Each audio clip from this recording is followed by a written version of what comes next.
ప్రస్తుత లెక్కల ప్రకారం భారతదేశంలో లీటర్ పెట్రోల్‌కి రూ. 18, లీటర్ డీజిల్‌కి రూ. 30 ఆ చమురు సంస్థలకి భారమవుతున్నాయి. రేపు మరి ఎలక్షన్స్ అయిపోగానే 29వ తారీఖు ఎలక్షన్ అయిపోగానే పెంచేస్తారన్నట్టు నమ్మకం గూడా ఒక పక్కన ప్రచారంలో కారణమవుతుంది. ఇంకొక వైపున ఇంకా ధరలు పెరిగే అవకాశం ఉంది. ప్రముఖ ఇన్వెస్ట్‌మెంట్ బ్యాంక్ గోల్డ్‌మెన్ సాక్స్ వాళ్ళు చమురు ధరలు ఈ 4గో త్రైమాసికానికి పెరిగే అవకాశం ఉందని అంచనా వేస్తున్నారు. బ్రెంట్ $90 వద్ద, WTI $83 వద్ద ఉండొచ్చని చెప్తున్నారు.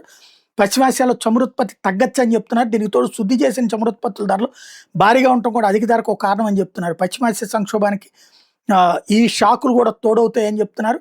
ముడి చమురు ధర మళ్ళీ పెరిగినాయి. ఇప్పుడు బ్రెంట్ క్రూడ్ ధర 2% ఎగబాకి $107కి చేరింది. ఏప్రిల్ తర్వాత ఇదే అత్యధిక ధర. ఇక అమెరికాకు చెందినటువంటి వెస్ట్ టెక్సస్ ఇంటర్మీడియట్ కూడా $1.77 ధర పెరిగి $96.7కి చేరుకుంది. ఇదే సందర్భంలో దేశీయ మార్కెట్ సూచీలు కూడా ఈ వారం లాభాల్లో ట్రేడింగ్ అయితే మొదలుపెట్టాయి.